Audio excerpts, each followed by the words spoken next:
Now that we've gone through the process of creating hair, I'm going to do a quick demonstration on how to add dynamics to the group. And for this demonstration, I'm going to use a sphere. So I'm going to create hair on the sphere.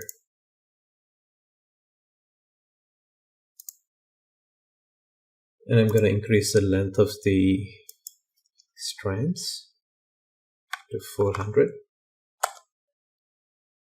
And since this is just a demonstration for dynamics, I don't really need any of the hair strands. So I'm just going to delete all the other operators except for guides from mesh.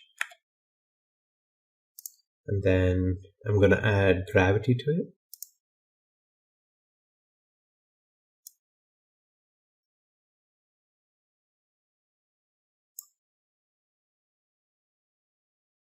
And to that, I'm going to add dynamics operator. And as you can see, if I just hit play,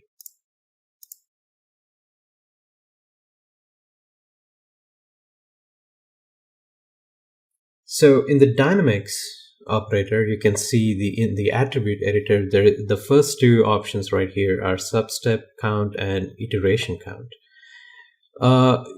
I would recommend having them set to, say, any higher number, say 25 or 30. It's up to you, because depending on the size of your scene and the size of your character, you might want to change the amount here. The reason we are adding a higher amount is because we need some kind of follow through when the hair strands move or the geometry moves. So if we have substeps and iteration count set to low number, the hair strands basically follow along with the geometry, but they don't really have much follow through. Actually, let's just go to default settings, and I'm going to do a quick animation. I'm going to reduce the count because we don't really need 300 strands for this demo. So I'm going to set that to 100. And then I'm going to animate my sphere.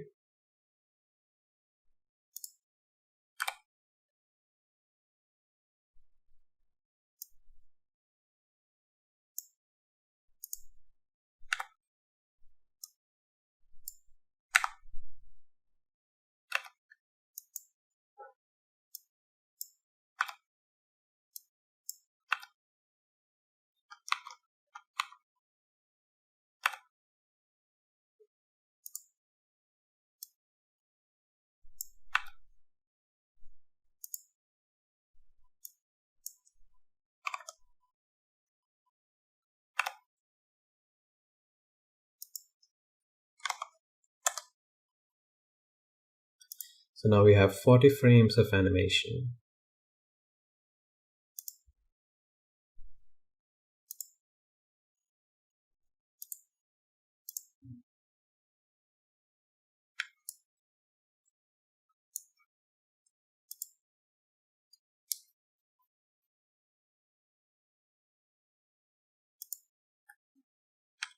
All right, so now I'm gonna animate this one.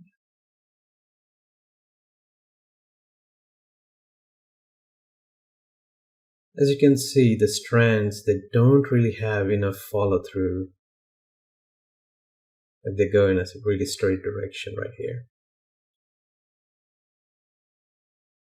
So I'm gonna add more substep count, say 25 and 25.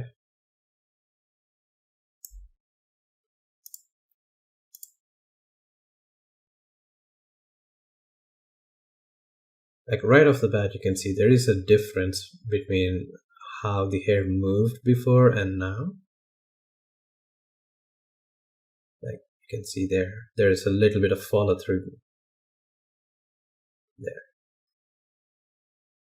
So that's what we want from it. And I'm going to delete the animation on the sphere. Now I'm going to add a collidable object in there. So I'm going to create another sphere. increase the size of it,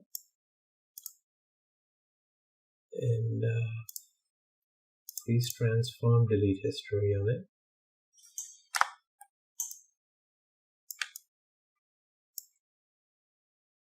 Set a keyframe at 1, and then move to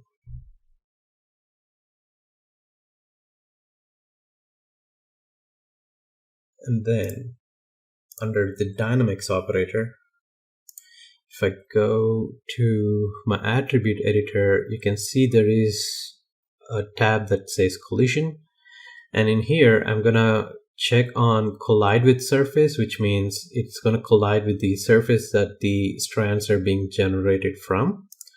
And then I'm also gonna add this second sphere as my collidable object. So now when I animate it, it's going to interact with the other sphere. And then you can also play around with the particle radius and stiffness.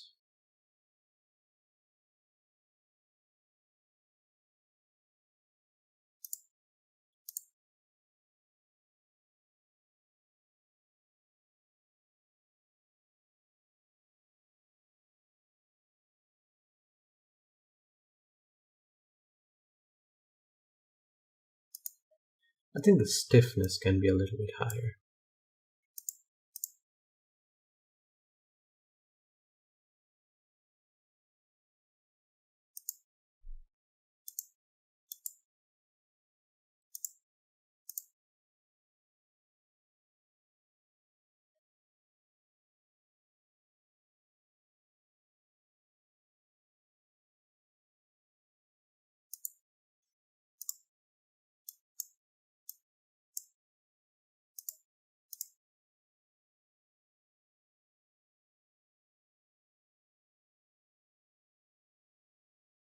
So the particle radius, increasing the distance between each particle of the strand. So the higher the particle radius, it's not really doing a good job when it comes to colliding with another object. As you just saw, that it was actually penetrating through the collision surface. So I would recommend keeping particle radius low to 0 if possible, until if that serves any purpose for your project. But yeah, so particle radius is an optional value where you can keep it at 0 if you want, or you can change the number a little bit to get that spacing between each strand to keep them apart.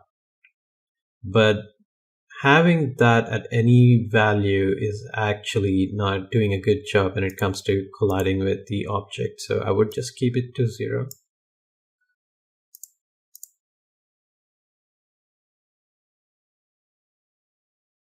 Much better. And then I'm gonna reduce the stiffness.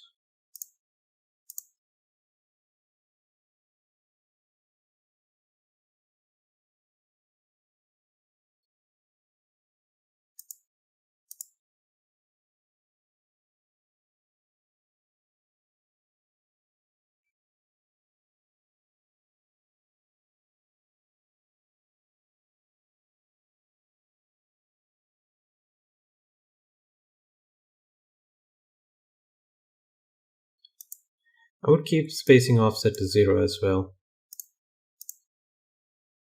Because spacing offset, it's kind of pushing the hair away from the surface. Right now, the way the hair is, it's far enough from the surface as it is, so I wouldn't add more spacing to it. And then, say if you want to add wind or turbulence to the hair, you can always do that by adding a force field into the operator. So you can do that by going into effects and then go to field solvers and then click on air, and it creates a solver for you. And what you can do with that is, I'm going to move that aside. You can go to your dynamics operator and then click on add force field. select the solver, it adds in there. You can basically add any kind of wind or turbulence to your hair with those solvers. So that's a quick demo of how to use dynamics in Ornatrix.